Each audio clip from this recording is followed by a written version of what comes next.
Now 2204, your pageant vlogger host. Subscribe. Magandang araw Pilipinas and good day pageant lovers. Breaking news dahil pasabog talaga ang Miss Cosmo 2024 dahil nasasabik nilang ipahayag na si Ginang Paula Shugart bilang kauna-unahang opisyal na hukom o judge para sa kompetisyon sa taong ito. Si Paula Shugart ay kilala para sa kanyang mahalagang kontribusyon sa industriya ng beauty pageant at produksyon sa telebisyon.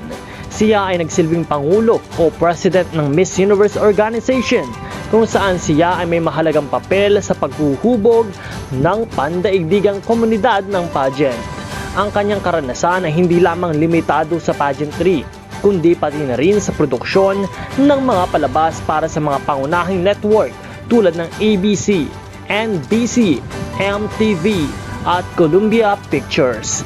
Si Paula ay isang kagalang-galang na miyembro ng Directors Guild of America at Producers ng Guild of America.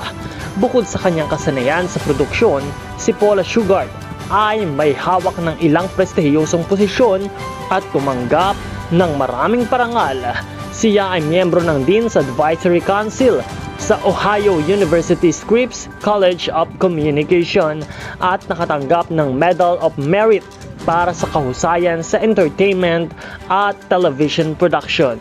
Siya rin ay hinirang na mayor ni Mayor Michael Bloomberg ng New York bilang Commissioner sa Latin Media and Entertainment Commission ng lungsod at isang pinangaralan na miyembro ng Women's Leadership Board sa Harvard's Kennedy School of Government. Kaya naman labis ang excitement ng mga Pinoy pageant fans nang malaman na isa si Paula Shugart sa mga hurado ng Miss Cosmo 2024. Lalong nabuhayan ang lahat ng mga Pinoy pageant fans dahil malaki ang laban at mas malakas ang laban dahil sa fair judgment na magaganap sa kompetisyong ito para kay Atisa Manalo na pambato ng Pilipinas.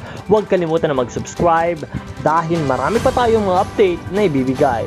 Maraming salamat sa iyong panonood.